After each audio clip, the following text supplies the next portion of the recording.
Muhammadin wa ala alihi wa ashabihi ahli sidqi wal wafa. Amma ba'du. Qala Allah ta'ala fi ayatihil karimah wa huwa asdaqul maqalah. A'udzu billahi minasy syaithanir rajim. Bismillahirrahmanirrahim. Qul in kuntum tuhibbunallaha fattabi'uni yuhibbukumullah wa yaghfir lakum dzunubakum wallahu ghafurur rahim.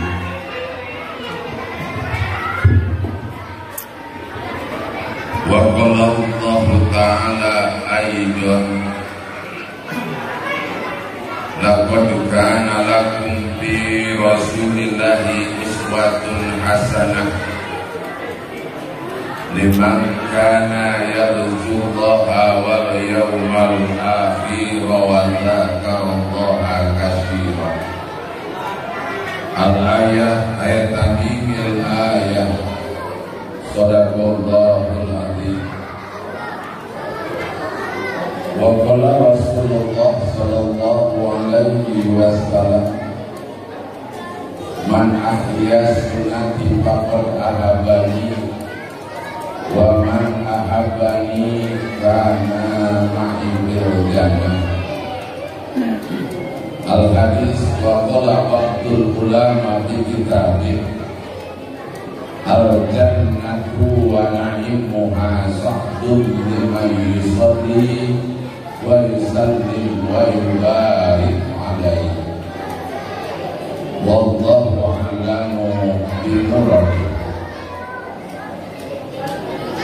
Hadratil kiram wal muhtaram, para masyayikhin al-kiram, bil khusus pengasuh pondok pesantren Nurul Islam, kita doakan mudah-mudahan keluarga besar pondok pesantren Nurul Islam selalu diberkahi oleh Allah, dan mudah-mudahan ditambah-tambah kemuliaan pula oleh Allah Subhanahu wa ta'ala. Orang tua saya Abah Haji Mukri AR, kita doakan mudah-mudahan dipanjangkan umur yang barokah, dan mudah-mudahan selalu ditambah kemuliaan pula oleh Allah Subhanahu wa ta'ala. Guru kita semua, Al-Ustaz Abdul Latif, Al-Ustaz Mahmud Murad, Al-Ustaz Muhtar, Al-Ustaz Haji Yasir, kita doakan mudah-mudahan guru kita selalu ditambah-tambah kemuliaan pula oleh Allah Subhanahu wa ta'ala. Para sepuh dan bini sepuh, tokoh agama, tokoh masyarakat, aparatur pemerintah, Bapak Lurah, Bapak Kepala Lingkungan, Bapak RT, kita doakan mudah-mudahan kesemuanya selalu ditambah kemuliaan pula oleh Allah Subhanahu wa ta'ala. Hadirin jamaah kaum muslimin, hadirat jamaah kaum muslimat, santriyin wa santriyat, kita doakan juga mudah-mudahan kesemuanya selalu dan selalu ditambah kemuliaan oleh Allah Subhanahu wa ta'ala. Syukur alhamdulillah atas izin Allah, pada malam hari ini kita masih diberikan nikmat sehat badan, panjang umur dan kesempatan, sehingga kita dapat melaksanakan rangkaian ibadah sekaligus memperingati peringatan Maulid Nabi Muhammad sallallahu alaihi wasallam. Salawat salam mudah-mudahan tetap tercurah untuk Nabi kita tercinta Nabi Muhammad sallallahu alaihi wasallam, juga kepada para keluarganya, sahabat-sahabatnya, sampai kepada kita selaku umatnya. Amin ya rabbal alamin.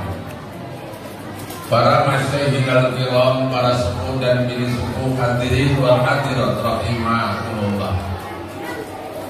Sebelum saya sampaikan mutiara tentang peringatan Maulid Nabi, pribadi saya yang doib ilmu, fakir ilmu, mohon dibukakan pintu maaf dari segala kesalahan, baik di dalam kalimat, tutur bahasa ataupun tata krama.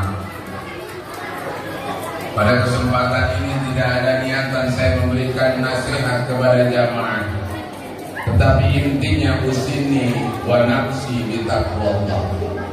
Saya berwasiat untuk diri saya, mudah-mudahan dengan barokah saya memberikan nasihat ini, saya menjadi orang yang bertakwa kepada Allah Subhanahu wa ta'ala. Ini mohon tukang sound system, treble-nya dikecilin, middle yang digedein, bass akan dikecilin, middle aja yang digedein supaya mono, ulah ngomong dari tukang sound system. Jamaah rahimakumullah, dan jelas ya. Pada kesempatan malam hari ini kita duduk bersama di majlis yang mulia, di masjid yang mulia ini. Undangan bukan undangan panitia, bukan undangan ketua masjid, tetapi undangan Rasulullah Sallallahu Alaihi. Kalau bukan karena Rasulullah, kita tidak akan pernah ada kumpul di tempat ini. Maka mudah-mudahan dengan barokah ini kita termasuk orang-orang yang cinta kepada Nabi. Maka pada kesempatan ini terlebih dahulu saya pribadi mengajak, pertama datang ke sini niatkan untuk memuliakan Nabi Muhammad, memperingati kelahiran Nabi ini intinya ingin memuliakan Nabi Muhammad. Yang kedua, niatkan thalabul ilmi. Kadang kita mengaji setiap maulid kita undang mubaligh, setiap maulid kita undang penceramah, setiap minggu kita pengajian, setiap bulan kita pengajian, tapi akhlak kalau mobile.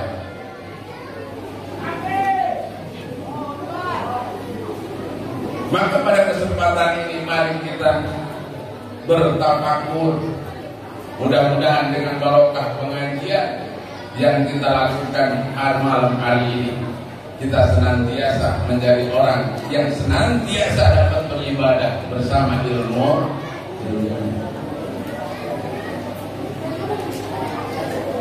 Karena Rasulullah Sallallahu Alaihi Wasallam diutus salah satunya inama bu'istu liutamima makarimal akhlak, untuk menyempurnakan akhlak manusia. Maka akhlak ini modal untuk meraih segalanya. Rasulullah sebagai uswah, Rasulullah sebagai contoh suri tauladan bagi kita, maka wajib kita mengikuti. Maka niatkan malam hari ini kita ngaji. Orang yang rajin ngaji mas selamat, Bu. Orang yang rajin ngaji mas selamat, Pak. Maka bodoh ini terbagi menjadi dua. Ada bodoh makdur, ada bodoh goer makdur. Lalu orang yang bodoh makdur ini apa dan siapa? Orang yang bodoh makdur ini orang yang merasa bodoh, dia masih rajin ngaji. Ada pengajian di masjid, datang. Ada pengajian dimanapun dapat undangan, kita datang karena ngerasa diri kita masih bodoh. Maka orang yang seperti ini digolongkan orang yang bodoh makdur. Apa sih jaminan orang yang bodoh makdur? Dikala dia beribadah salah, dikala dia beribadah tidak benar, kalau dia masih mau ngaji, maka diampuni segala kesalahannya oleh Allah Subhanahu wa ta'ala. Itu intinya. Dia mah disuruh ngaji nggak mau, giliran ngeriung datang ting bating. bener berkah.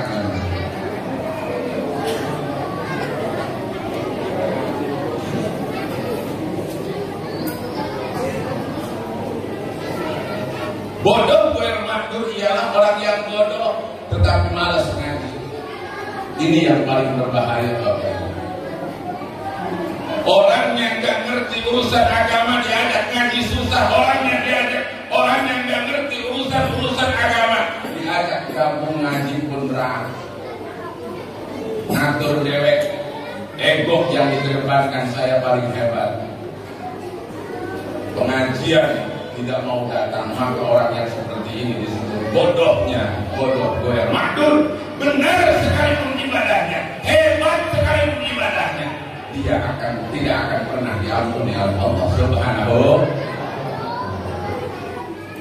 Maka dengan modal ngaji ini Bapak Ibu jamaah rahimahullah, kita akan diselamatkan oleh Allah. Yang kedua, dengan barokah memperingati Maulid Nabi, kita insya Allah akan dipanggil oleh Allah bersama Rasulnya dimasukkan ke dalam surganya Allah Subhanahu. Ini masjid sudah bagus, tinggal yang isinya jangan sampai masjid yang bagus ini diisi oleh pemain lama terus. Ini mah masjid bagus tapi yang isinya pemain lama saja. Itu aja. Ada aja ke masjid setahun sekali.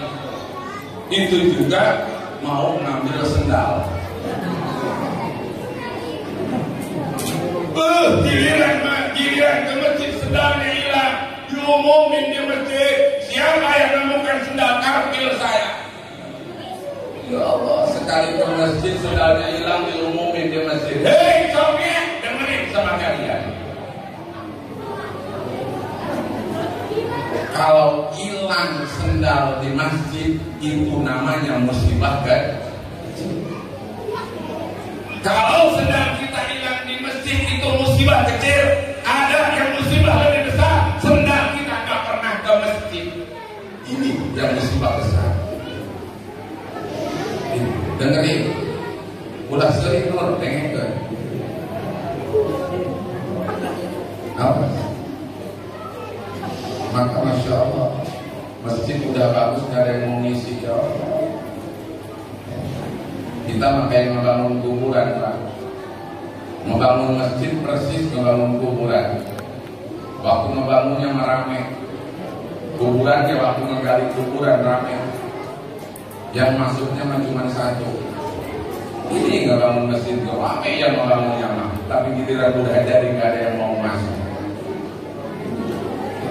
Maka masya Allah. Maka ayo kalau ada pengajian supaya kita digolongkan orang yang bodoh makdur, orang yang mendapat ampunan Allah dikala ibadah kita salah. Ibu bapak rahimakumullah. Kalau kita mau masuk surga dari sholat nggak mungkin Pak. Kita mah sholat cuma ngabsen doang. Tetapi kalau sholat kita ngejamin ke dalam surga nggak mungkin. Apalagi di daerah kita Pak. Sholatnya kayak sholat iklan. Lagi seru-serunya nonton film, iklan baru sholat. Datang lagi nonton film, datang waktu isya, iklan baru sholat. Ngomongnya kayak enak. Nanti isya datang, lah mumpung iklan sholat dulu. Mumpung iklan sholat dulu. Pas iklan mulai, bapak-bapak, ibu-ibu sholat. Allah baru dapat surakaat anaknya ngomong, Ma, filmnya mulai lagi. Sholatnya Allah angkok-angkokan sholatnya. Giliran sudah terakhir baru sadar ini 3 apa 4, ini 3 apa 4. Gara-gara ngejar-ngejar bel. Bu, sholat yang angkok-angkokan tadi, sholat yang salah tadi, apakah yakin akan menjamin masuk surga? Enggak mungkin. Makanya dengan memperingati Maulid Nabi yakin Dengan memperingati Maulid Nabi yang kita lakukan malam hari ini, yakin akan dimasukkan oleh Allah ke dalam surga bersama Rasul. Karena apa? Orang yang mau memperingati kelahiran Nabi berarti orang tersebut cinta kepada Nabi. Orang yang mau memperingati Maulid Nabi orang yang cinta kepada Nabi. Sedangkan Rasul berkata, "Man ahabbani kana ma'i fil jannah." Siapa yang cinta kepadaku akan bersamaku di dalam surga. Ini Rasul yang janji. Saya lebih percaya ke Nabi daripada kepala lingkungan Bapak. Ini Nabi yang ngomong, siapa yang cinta kepadaku yakin akan dimasukkan ke dalam surga.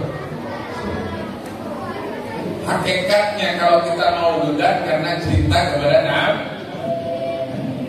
nah, maka insya Allah masyarakat yang hadir pada kesempatan ini termasuk orang-orang yang cinta kepada Nabi, dan insya Allah dengan barokah cinta tadi kana ma'il jannah akan dimasukkan bersama Rasulullah di surga Allah. Jamaah rahimahullah. Ciri-ciri orang yang cinta kepada Nabi ialah orang yang rajin baca sholawat. Salah satunya, selain daripada memperingati Maulid Nabi, orang tersebut rajin baca sholawat. Maka ayo kita sebagai umat Rasul, kalau memang kita cinta kepada Nabi, baca sholawat Nabi. Sholawatnya yang mana? Silakan. Mau sholawat nariyah, monggo. Mau sholawat munjiat, monggo. Mau sholawat yang pendek, Allahumma sholli ala Sayyidina Muhammad, monggo. Mau yang lebih pendek, sallallahu ala Muhammad, monggo. Itu luar biasa pahala sholawat. Luar biasa. Kata Rasulullah, man sholat alaihi wahidan sallallahu alaihi asra. Siapa yang membaca sholawat satu kali akan dibalas oleh Allah dengan pahala 10. Tuh, sholawat satu kali dibalas 10 pahala. Man sholat alaihi asran sallallahu alaihi mi'atan. Barang siapa yang membaca sholawat 10 akan dibalas 100 pahala. Man sholat alaihi mi'atan sallallahu alaihi alban. Barang siapa yang membaca sholawat 100 akan dibalas 1000 pahala. Wa man sholat alaihi alban haramahullahu jasadahu ala niran. Maka orang yang membaca sholawat 1000 diharamkan oleh Allah jasadnya disentuh oleh api neraka. Ini barokah sholawat, masya Allah. Makanya daripada nganggur ibu, daripada nganggur bapak, kita banyak-banyak baca sholawat karena luar biasa barokah sholawat. Jangan dianggap sepele sholawat, Pak. Sholat 5 waktu kita kalau tidak ada sholawat tidak akan diterima. Sholat 5 waktu kita kalau tidak nempel sholawat Nabi tidak akan pernah diterima oleh Allah sholat kita, Pak. Karena sholawat di dalam sholat termasuk daripada rukun sholat. Maka jangan dianggap main-main, rupanya luar biasa sholawat. Bahkan orang yang berdoa kepada Allah tidak diawali dengan sholawat tidak akan pernah diijabah oleh Allah Subhanahu wa ta'ala. Barokah sholawat luar biasa. Makanya kiai kalau berdoa, Allahumma sholli ala Sayyidina Muhammadin fil awalin wal akhirin wa barik wa sallim wa radhiyallahu ta'ala an sayyidina ashabi Sayyidina Rasulillah. Ini sholawat diawali dengan sholawat, insya Allah doa kita akan diijabah oleh Allah Subhanahu. Bukan hanya maksud dan tujuan yang diijabah bagi orang yang rajin sholawat, tetapi luar biasa barokah sholawat bisa menutupi rasa aib kita, rasa malu kita, masalah kita. Sholawat menggede, Pak. Makanya kalau kita lagi banyak masalah di rumah, suami jarang ngasih duit sama istrinya. Istrinya gak usah marah-marah, baca sholawat, Bu, baca sholawat. Baca sholawat. Dari pagi sampai sore baca sholawat. Suaminya pulang kerja pengen makan, biarin aja ibu baca sholawat. Kata suaminya, istriku ini kenapa baca sholawat terus? Baru nanti mikir, oh munasabah baca sholawat terus rupanya belum dikasih uang dapur. Mikir.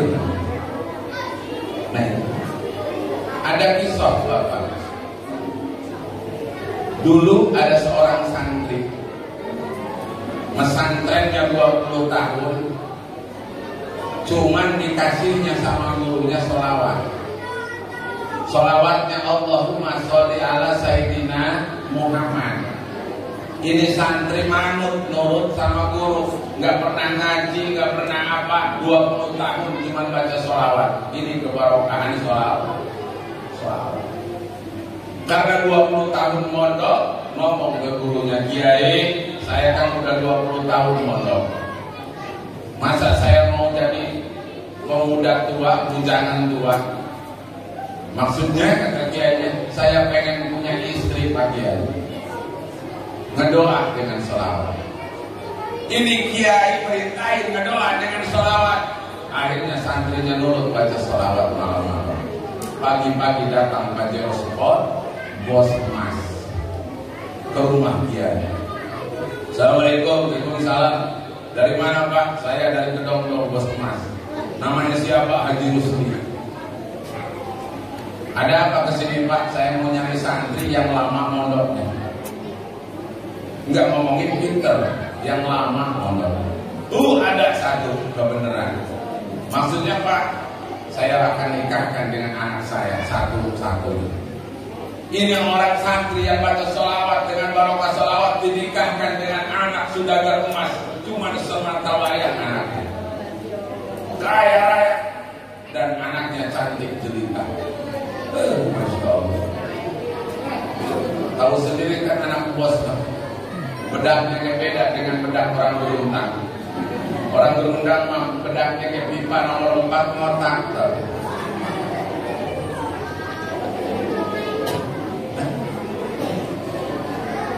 Akhirnya dinikahkan. Pas hari Jumat setelah nikah, ngomong yang kaya ini, wahai masyarakat sekitarnya, para kiai, besok ini Jumat yang khutbah, tolong jangan siapa-siapa.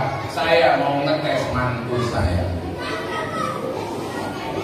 Mantunya suruh baca sholawat, suruh khutbah. Mantunya keringetan, karena apa? Karena nggak bisa. Dia selama 20 tahun mondok cuma baca sholawat, sekarang suruh khutbah sama mertuanya. Kebingungan. Namanya dia orang kaya yang ngomong, Pak, nurut semua. Nurut. Akhirnya apa? Si mantunya ini naik ke mimbar khutbah. Di mimbar khutbah ngelamun. Mau baca apa saya ini?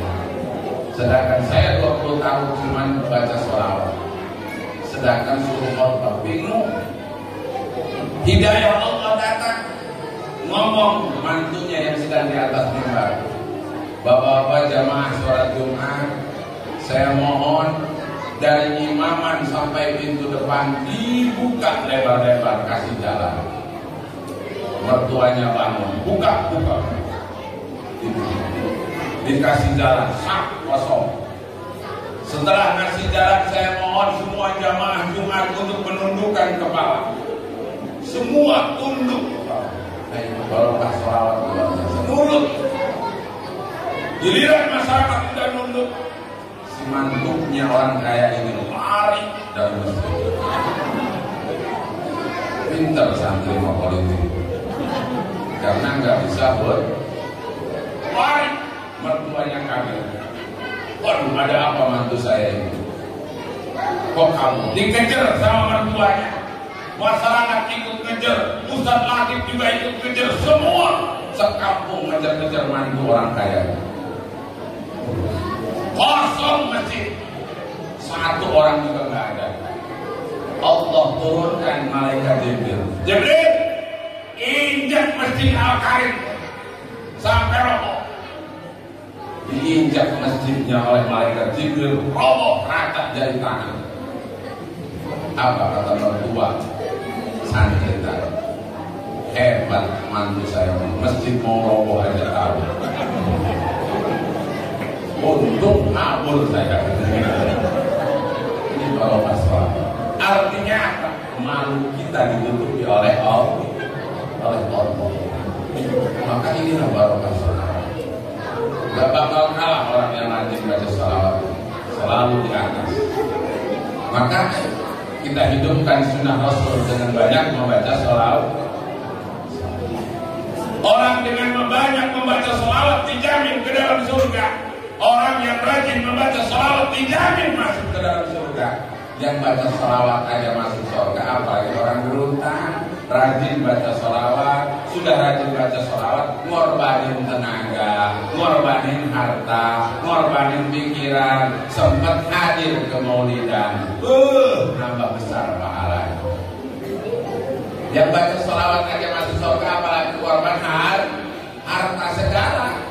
Sholawat dibaca, harta dikorbankan untuk Rasulullah. Yakin Pak, yakin akan dijamin masuk surga. Gede pahala maulid. Maka dulu ada kisah seorang nenek-nenek setiap maulid nangis. Nangisnya kenapa? Pengen memperingati maulid Nabi. Setiap malam nenek ini ngedoa kepada Allah, ya Allah, tolong limpahkan rezeki kepada saya. Saya pengen maulid Nabi kayak orang-orang geruntang. Sirik saya pengen maulidan tapi gak mampu ya Allah. PKH juga gak keluar ya Allah. RT-nya lupa. Jadi saya pengen mauludan ya Allah tapi gak mampu. Nenek ini cuma punya rumah 4x5 gelibing mau rokok. Tanahnya 6x6. Akhirnya nenek ini punya pemikiran, kalau begini terus hidup saya nggak bisa mauludan, lebih baik rumah ini saya jual. Nenek ini hebat. Sampai menjual rumah pengen maulid Nabi. Lari ke rumah RT. Assalamualaikum teh, salam. Apa neng? Saya mau menjual rumah. Nenek mau kemana? Saya pengen maulidan. Pengen seperti ibu-ibu, pengen seperti masyarakat gerutang, buat bekakak ayam, buat hancengan, buat telur. Pengen, tapi saya nggak mampu teh. Terus saya mau menjual rumah. Berapa? 10 juta. Karena untuk mauludan RT kasihan. Nek, karena nenek untuk memperingati maulid Nabi, rumah nenek dan tanah nenek saya beli 10 juta. Berangkat nenek ke pasar Belek. Yang apa aja saya? Ada pasar Belek kan?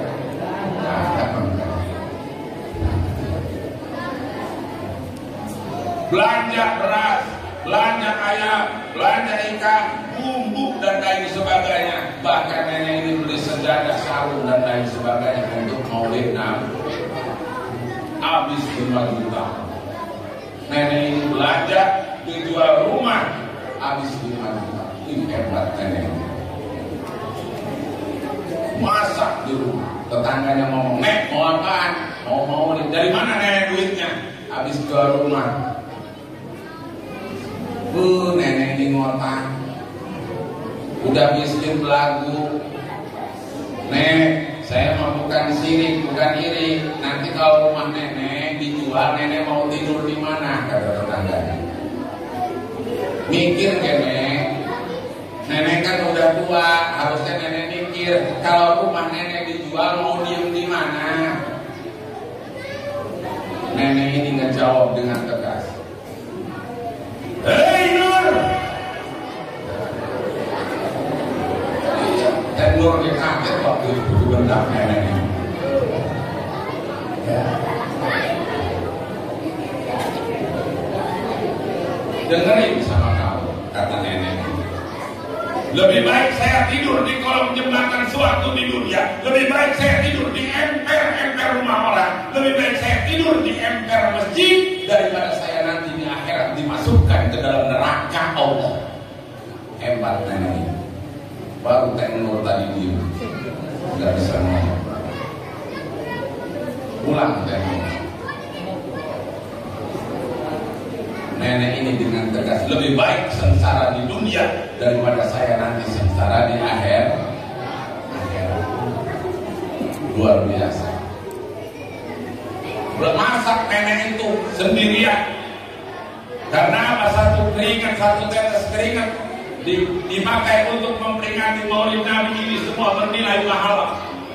Nenek ini nggak mau dibantuin sama siapa, masak sendiri. Belanjaan yang 5 juta dia masak hari itu. Yang 5 jutanya untuk apa, Pak? Kan tadi 10 juta, yang 5 juta untuk belanja, yang 5 jutanya disimpan untuk bayar penceramah. Hebat nenek ini. Bayar penceramah ke 5 juta. Ya aku juga utang kayak nenek. Dah dia menurut saya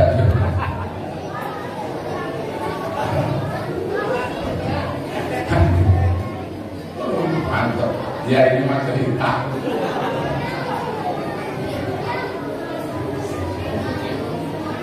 Akhirnya beres masak, nenek ini ngundang tetangga. Ibu-ibu diundang semua, bapak-bapak diundang semua. Jam ba'da isya, habis isya ditungguin gak ada yang datang.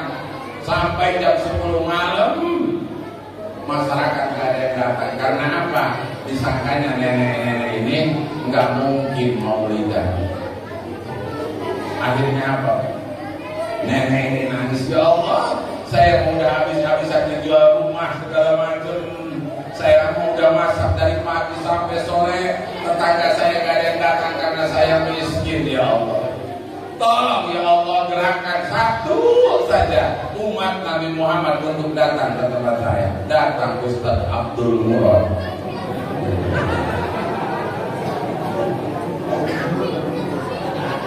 Ujuk-ujuk dipanggil sama nenek.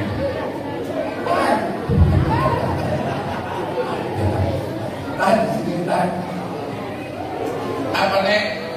Ini nenek mau muludan. Ya. Woi katanya nenek banyak alat pekakak sampai 6. Iya. Nenek itu buat pekakak 6. Nah dia.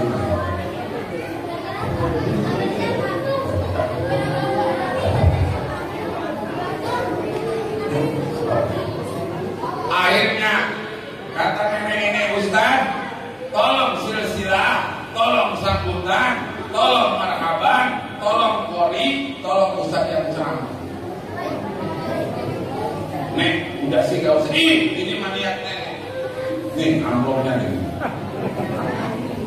Semangat Ustaz Abdul Murad.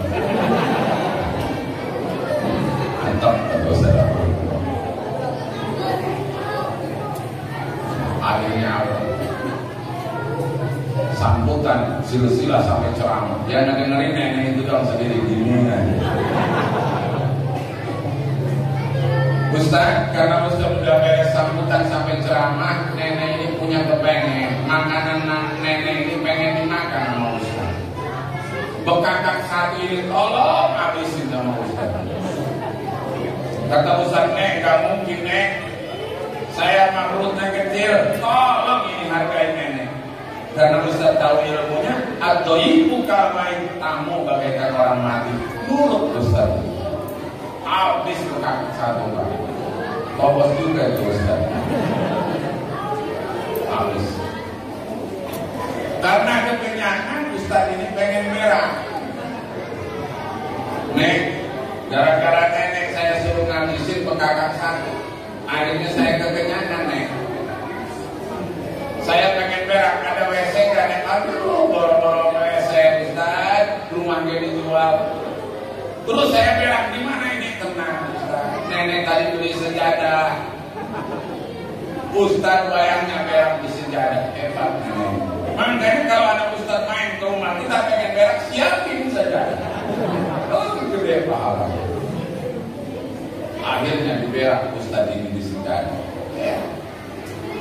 Pas mau dibuang, itu sengaja saya cerita berak Pak. Saya megang mic kalau menghadapi gue. Makanya saya cerita berak. Pas mau dibuang nenek ngomong, jangan Ustaz, biarin nenek aja besok pagi. saya mau memuliakan ahli waris Nabi, yaitu para ulama. Akhirnya apa? Pagi-pagi dibuang. Beraknya Ustaz tadi dibuang pagi-pagi oleh nenek tadi, dilemparin ke kotak sampah, bukan ngegebrok bunyinya tapi pring. Rupanya tai Ustaz tadi jadi emas 1 kilo, dibawa ke kota karang, ditimbang 1 kilo. Tai Ustaz jadi emas. Sakti Ustaz. Apa bukti? Inilah kebesaran Allah. Kedengar sama orang sirik. Biasanya di kampung itu ada aja yang sirik. Tetangga beli kulkas, dia yang menggigil kedinginan. Kata suaminya, lu kenapa? Nggak tahu, ngedada. Rupanya ngeliat tetangga beli kulkas. Ayo ke dokter, dibawa ke dokter, di ronsen. Pas di ronsen hatinya kulkas semua. Ada aja biasanya di masyarakat yang ini. Nih ibu-ibu, banyaknya ibu-ibu.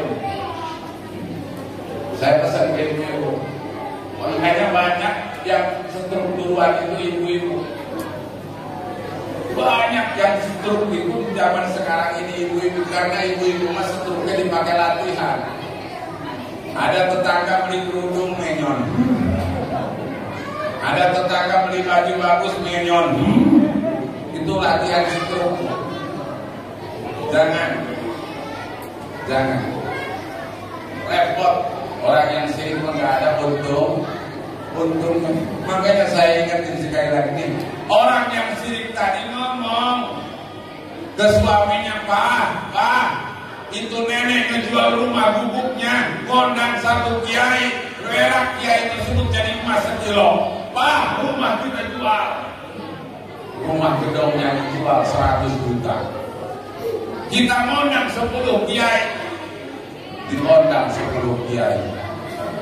Mudah orang kaya. 10 kiai, 1 kiai, 1 bekakak. Suruh dimakan 10 kiai ini makan bekakak semua sampai kekenyangan. Terus kiai 10 ini ngomong, ibu pengen berak di mana? Udah Ustaz, saya siapin sejadah panjang. Ini Ustaz pada baris berak. Hebat memang Ustaz apa? Beraknya aja berjamaah. Makanya Masya Allah, itu semalaman suami istri nungguin 10 kali tadi, 10 tunggu. Semalaman. Pertama yang jaga istrinya, jam 12 ditanya udah jadi belum? Jam 2 ditanya lagi udah jadi belum? Giliran suaminya yang jaga jam 4, udah jadi belum Pak? Belum, malah mencur. Sampai pagi, tai Ustaz 10 kali nggak jadi emas, malah hancur. Yang ada rugi orang yang sirik. Maka siriknya dibuang dalam kehidupan kita. Rumah tangga kita bersama tetangga yang lainnya, kalau dibarengi dengan sirik, iri dan dengki, maka lihat saja kehancurannya tidak akan pernah muncul. Yang ada susah. Maka setiap penyakit iri, dengki dan hasud tidak akan pernah berbuah manis, tapi berbuah pahit. Makanya Masya Allah, tadi kita lihat santunan ini, pengen ini, kalau sirik boleh Pak, sirik yang sebenarnya itu, kapan saya bisa nyantumin anak yatim? Cuman jangan disirikin nasib anak yatimnya.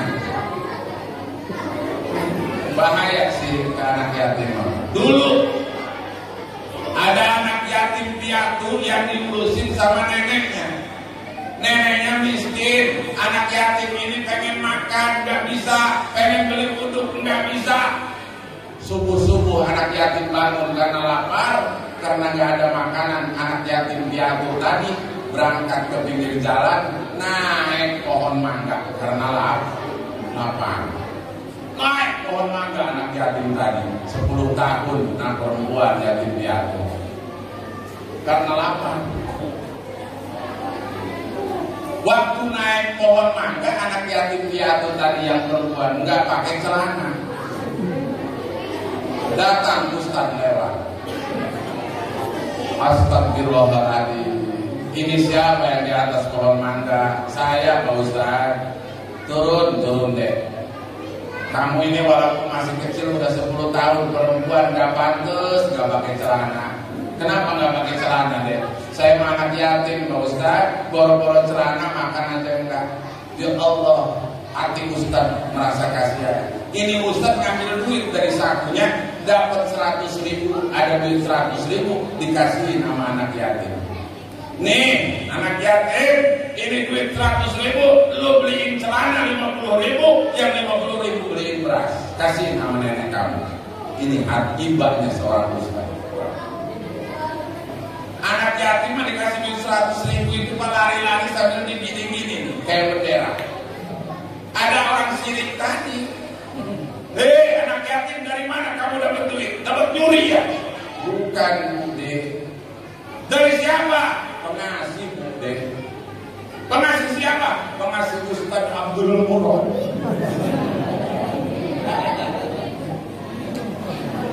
Langsung keras hatinya yang sirik tadi.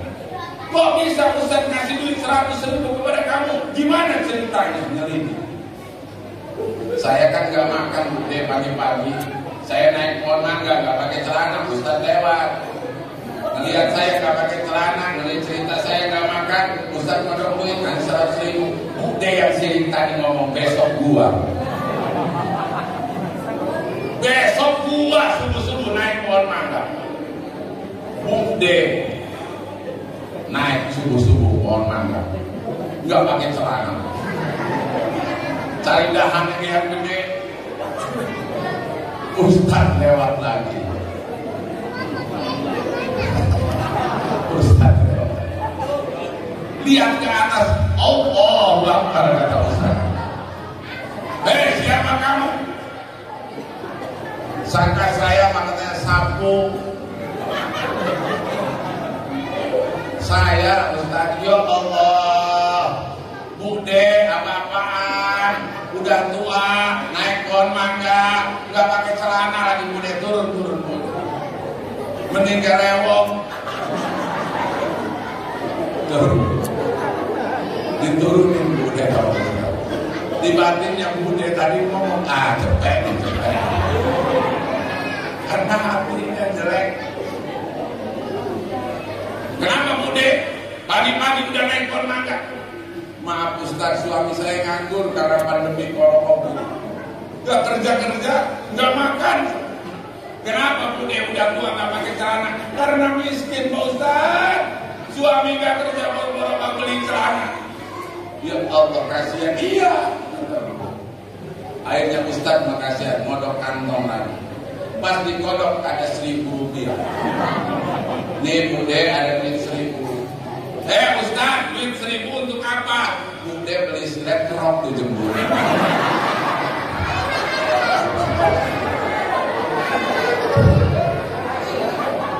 Bukan untung karena sirik. Rizki orang lain ditakar dengan ukuran otaknya. Rizki orang lain diukur dengan hasudnya. Gak mungkin pernah berhasil. Bukan untung malah cuma dapat 1.000 untuk beli sled. Maka jangan sirik, jangan. Nah untuk maka dengan barokah maulid malam hari ini, yakin Bapak Ibu, karena ma'ifil jannah akan bersama Rasulullah di surganya Allah Subhanahu. Kita perlu berterima kasih kepada Nabi. Kata hadis qudsi, laula kalama khalaqtul aflaka. Kalau bukan karena engkau Muhammad, tidak akan kujadikan langit dan bumi beserta isinya. Kita sebab ada di muka bumi ini karena Nabi Muhammad, maka wajar kita sebagai umat Nabi Muhammad memeriahkan maulid Nabi. Wajar rasa syukur kita, rasa terima kasih kita kepada Nabi Muhammad. Baik, tahun depan kalau bisa lebih meriah lagi seperti ini. Didukung Sesepuh-sesepuh di sini, tokoh-tokoh di sini sepakat ingin memperingati Maulid Nabi. Bapak-bapak dukung, korbankan harta kita walaupun secuil. Nanti yang dibawa mati ini Pak. Keluarkan harta kita sebelum Allah yang mengeluarkan. Kalau Allah yang sudah mengeluarkan harta kita berabe Pak. Kalau Allah sudah mengeluarkan harta kita susah kita Pak. Maka ada cerita satu. Dulu ada orang kaya pelit sholat Jumat di Masjid Al-Karim. Biasanya di Masjid Al-Karim di rumah ada perompak jalan, perompak amal. Giliran ke depan orang yang kaya ini bawa duit 1,5 juta. Yang dicariin bukan yang 1,5 juta, tapi yang kecil, yang 2.000. Budak kodok 2.000. Rupanya waktu nyabut duit 2.000 yang 1,5 juta ketarik. Enggak sadar. Dimasukin 2.000 ke keropak, yang di kantongnya yang 1,5 juta jatuh ke belakang. Di belakang ada seorang pemuda. Diambil duit 1,5 juta tersebut, ditepukin kepada orang yang kaya tadi. Pak, namanya lagi Jumat tidak boleh ngomong. Dipegang sama orang kaya, subhanallah, anak pemuda ini masih muda sudah berani ngisi keropak 1,5 juta. Diambil duit 1,5 juta, dimasukin sama orang kaya tadi ke keropak, terus 1,5 juta. Beres sholat ditemuin pemuda tadi, Dek, kamu kerja apa? Enggak, yang benar iya. Sehari-harinya cuma parkir Pak. Salut saya sama kamu nanti. Kenapa? Kamu tukang parkir aja masukin duit keropak 1,5 juta. Luar biasa. Pak, itu mah bukan duit saya, duit Bapak jatuh. Baru dia sadar, astagfirullah. Nah ini duit kita dikeluarkan oleh Allah. Maka rugi sebelum Allah yang mengeluarkan Bapak. Maka banyak orang kaya yang pelit, habis duitnya untuk mengobatin stroke, habis duitnya untuk mengobatin penyakit yang ada pada diri. Maka sebelum datang musibah kepada diri kita, yuk korbankan harta kita untuk kegiatan-kegiatan agama. Di sini ada pesantren, di sini ada masjid. Untuk apa kita hidup? Karena semua akan ditinggalkan, yang dibawa hanyalah amal secuil. Masya Allah. Jadikan ladang amal, jadikan lomba-lomba untuk menumpuk ladang amal kita. Perlunya bersyukur, orang Keluntang mau bersyukur. Di sini ada pesantren, ada panti asuhan luar biasa. Harusnya berlomba-lomba, kalau ada rezeki sisihin, Untuk kebal kita Pak, rumah mewah kita tinggalkan, mobil bagus kita tinggalkan, harta benda semua kita tinggalkan. Yang dibawa hanyalah sedekah kita, itu pun kalau ada. Nah maka dari itu, dengan barokah Maulid sekali lagi, mudah-mudahan masyarakat Keluntang akan diakui sebagai umat Nabi, akan diakui sebagai umat Nabi yang mahabbah kepada Nabi. Akhlak perbaikin. Istri harus merubah akhlak kepada suami. Tiru Siti Khadijah ibu, tiru Siti Aisyah ibu. Siti Aisyah istri Nabi luar biasa akhlaknya. Coba kita lihat sejarah. Siti Aisyah kalau jalan di depan Rasul, di depan Nabi, tidak pernah berdiri, selalu menundukkan pundaknya. Ini ibu-ibu kalau jalan di depan suami, rendahin punggung ibu-ibu, pundak ibu-ibu. Jangan ditabrak aja suami. Kadang ada suami tidur di depan TV, hambanya disamping. Siti Aisyah mah nggak berani kalau suami lagi tidur. Tapi ibu-ibu agama, suaminya tidur kayak boy aja disamping, gosek. Ya Allah, apa? Lewat ke depan suami, kadang sambil kentut, tolol. Ada. Lewat ke depan suaminya prat-prat. Dia ngomong sama suaminya, hei, lu ini istri gua, lu ini berjalan di depan gua, kenapa lu sambil kentut?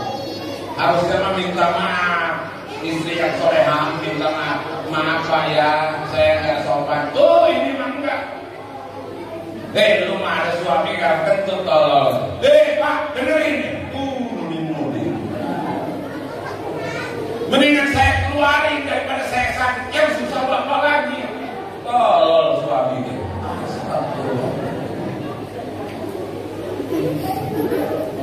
Berani nuding suami. Kalau istri saya nuding saya jual. Tukerin mbak. Terus besar gimana nanti kalau dijual istrinya? Dia nyari lagi. Banyak ini. Makanya masalah yuk akhlak perbaikin. Ibu bapak juga harus hormati istri. Istri mah bukan ditakutin Pak, tapi dihormat, dimulia. Ini banyak di akhir zaman ini Pak, akhlak kita pecah, akhlak kita rusak. Orang sekarang lebih banyak takut kepada suami tinimbang kepada kedua orang tuanya. Pak, takut ke istri tinimbang kepada kedua orang tua. Pak, Bu, istri mah walaupun nyumpahin nggak bakal kayak sumpah orang tuh. Yuk akhlak kita perbaiki. Kita mah lebih takut kepada istri tinimbang kepada kedua orang tua. Saya tahu hebat, gagah, tatoan segala macam, tapi di depan istrinya merungkut. Suami tolol, suami curang. Dengar ini yang takut istri ini. Orang tuanya berani ngebentak ke istrinya takut. Ini akhlak perlu diperbaikin. Pak, istri kita nggak tahu kita udah gagah Pak. Istri kita tahu kita sudah bisa usaha. Orang tua kita Pak berlumur tai dan air kencing ngurusin kita dari kecil sampai besar. Inikah balasan anak kepada kedua orang tua? Nih, kalau kita setruk bapak istri makin kikuk minta cerai, akhirnya kita setruk mah diurusin sama orang tua. Maka akhlak jaga ke orang tua, jangan sampai dimainkan. Karena ridhonya Allah terletak pada ridho kedua orang tua. Suami ibu-ibu dulu sebelum nikah surga ibu-ibu terletak di kedua orang tua, tetapi setelah menikah surga ibu-ibu terletak pada suami. Hargai surga ibu-ibu, hormati surga ibu-ibu. Bapak-bapak wajibnya bukan takut Pak, hormat dan sayangi istri mama. Rasul memberikan contoh. Dikala Rasulullah daripada dakwah pulang ke rumah, Siti Aisyah sudah tertidur pulas. Nih, Rasulullah ngetok pintu sambil mengucapkan salam, assalamualaikum, assalamualaikum, assalamualaikum. 3 kali Rasulullah mengucapkan salam di rumahnya. Siti Aisyah nggak membuka pintu, karena Siti Aisyah ketiduran. Rasulullah menjawab salamnya sendiri dengan jawaban waalaikumsalam. Apakah Rasulullah menggedor-gedor pintu? Enggak. Rasulullah namparin sejadah di depan pintunya. Rasulullah sadar mungkin istrinya capek, mungkin istrinya ketiduran. Ini akhlak yang perlu kita terapkan. Coba kalau kita seperti itu, hebat. Ini mah malah ya Allah, istrinya tidur pulas, digedor-gedor nggak mau bangun, sampai jendela dibuat, kayak kebok tidur. Ini bukan akhlak Nabi Pak. Padahal suami ditendangin pintu, naudzubillah. Ini terapkan dalam kehidupan kita. Minimal salam aja. Kita masuk rumah itu minimal salam. Ini juga akhlak Rasul. Maka Masya Allah Bapak Ibu jamaah rahimahullah, mari perbaikin akhlak kita, mari perbaikin segala bentuk kegiatan-kegiatan yang bersifat positif supaya akhlak kita tercermin mengikuti akhlaknya Rasulullah Sallallahu Alaihi Wasallam. Yuk perbaikin akhlak kita semua, terutama akhlak di dalam kepada kedua orang tua kita. Awas, Sehebat apapun doa kiai, segagah apapun doa kiai, nggak bakal dijawab kalau doa orang tua kita tidak mengiringi doa kita. Kita bisa seperti ini karena orang tua. Abdi lam taskurli, wahai hambaku, lam taskurli, tidak akan kuterima terima kasih kalian. Di dalam taskur man ajraitu lima ta'ala ya ladai, terkecuali kalian berterima kasih dulu kepada orang-orang yang menyebabkan kalian diberikan nikmat. Kita ada di muka bumi ini karena Allah, karena orang tua, maka hormati orang tua, hargai orang tua, dan sayangi orang tua. Jangan sampai dihujat. Orang tua itu ada 3, Bu. Abuka wa ummuka waladat. Orang tua yang pertama adalah abuka wa ummuka waladat, ibu bapak kita yang melahirkan. Abuka wa ummuka alamat, yang kedua ibu bapak kita yang mengajari ilmu kepada kita. Abuka wa ummuka tajawazat, yaitu orang tua kita yang ketiga ialah mertua. Nih, hargai 3 ini. Kalau kita ingin barokah hidupnya, kita ingin bahagia hidupnya. Sama mertua jangan musuhan, sama orang tua jangan sampai membuat kesel orang tua. Sama guru, hormatin guru. Bapak Ibu jamaah rahimahullah. Ke guru ini perlu, Pak. Siapa guru di sini hormatin, siapa ustaz di sini hormatin, siapa kiai di sini hormatin. Ini juga akhlak. Kadang kita ada kiai dari jauh dihormatin, ada kiai dari jauh cium tangannya bolak-balik. Kiai di kampung sendiri, ustaz di kampung sendiri nggak pernah dihargai, nggak pernah dihormati. Itu nggak berarti akhlak kita belum benar. Hargai dulu ustaz setempat, hormatin dulu ustaz kita. Toh kalau kita meninggal, toh kalau kita kena musibah, toh kalau ada keluarga kita kena musibah, yang dipanggil bukan ustaz dari jauh, tetapi ustaz yang dekat dulu. Ini awas, maka ayo perbaikin akhlak kita di masyarakat. Ayo hormatin yang sepuh-sepuh, hormatin para ustaz, hormatin para tokoh, karena ini perintah daripada Rasulullah Sallallahu Alaihi Wasallam. Bapak Ibu jamaah rahimahullah, sedikit yang saya sampaikan, mudah-mudahan ada manfaat. Bila mana ada yang bisa diambil manfaat itu semua hidayah Allah Subhanahu wa taala. Tetapi bila mana ada salah dan hilang, itu adalah kebodohan pribadi saya. Demikian yang dapat saya sampaikan. Sekali lagi mohon maaf dan mohon dimaklumi adanya. Billahi taufiq wal hidayah. Assalamualaikum warahmatullahi wabarakatuh.